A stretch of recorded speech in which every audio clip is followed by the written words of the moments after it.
I think I owe Lionel Messi an apology, and a massive one for that.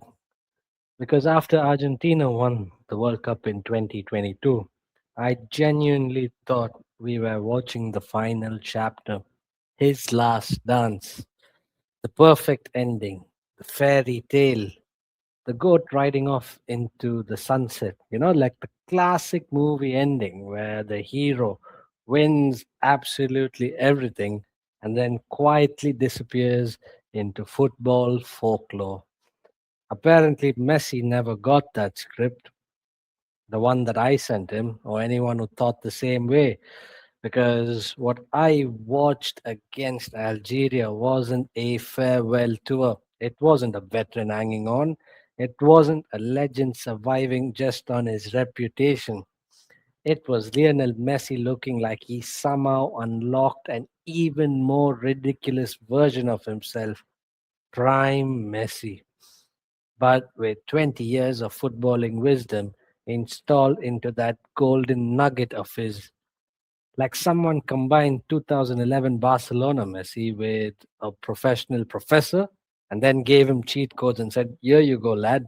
All the best." Like as if he needed them. Argentina beat Algeria 3-0 in their opening Group J match.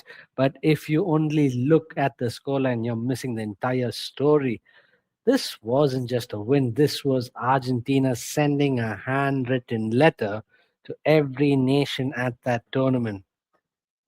Dear world, we are still fucking here. Sincerely, the reigning champions. And the main author of that letter, a 38-year-old genius wearing the iconic number 10. Messi's first goal was inevitable. You know those horror movies where everyone knows that there's a monster behind the door? That's what it felt like, and Algeria knew it, and fucking had to take it down the throat. The stadium knew, the viewers knew, even the commentators sounded like they knew what was going to happen. And then does Messi does what he actually does: bang, drive it home, 1-0. The second goal was pure striker instinct, no drama, just predator-like behavior. He looked like a Yaucha, sniffing blood in the water, blood in the air. He could feel it in his veins, in his bones. Messi reacted to that like some skilled animal hunter, or whatever you would like to call that. A goal, the third one, a special one for the special one. That was the one where football fans everywhere leaned over their chairs, collected the ball in their hands like they were him. He found that tiny bit of space, just a glance, and one strike into that bottom corner. Good night, Algeria. Hello, Kansas City. They fucking erupted. The Argentina supporters went mad. The supporters in Bangladesh went mad.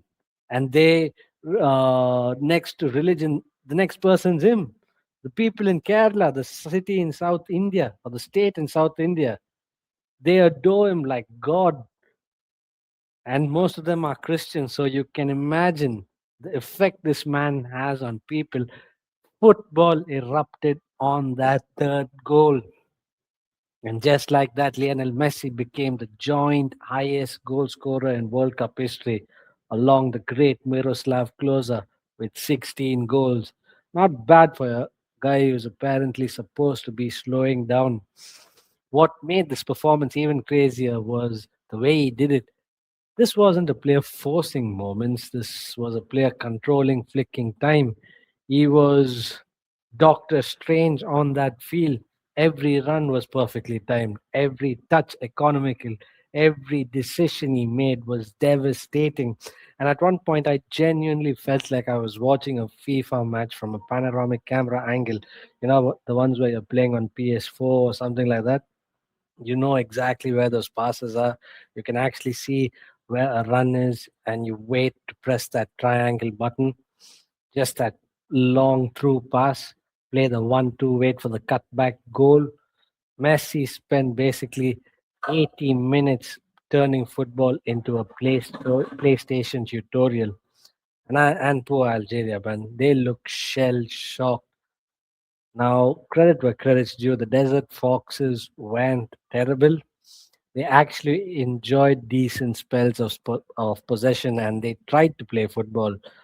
But possession against Argentina is like bringing a water pistol to a fucking volcano somewhere in the Philippines.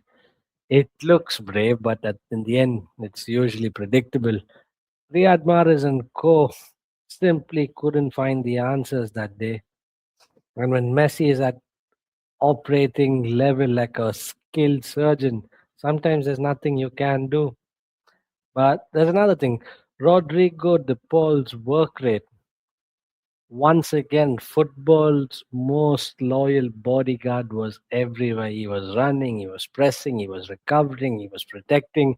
It looked like a midfield maestro helping a midfield god, a midfield partnership that ended up being a royal security detail protecting its king.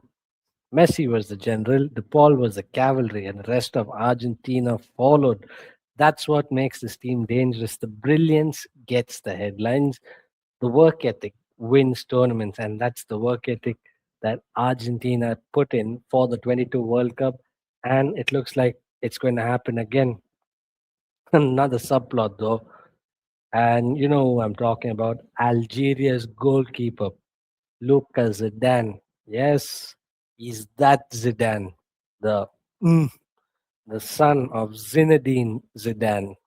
And every time Messi glided through challenge after challenge, I couldn't help imagining Zizou sitting in his VIP section, rubbing his bald head, wondering if FIFA allows retired legends to make emergency substitutions because he looked like he was going to come onto that pitch and headbutt Messi into a different era.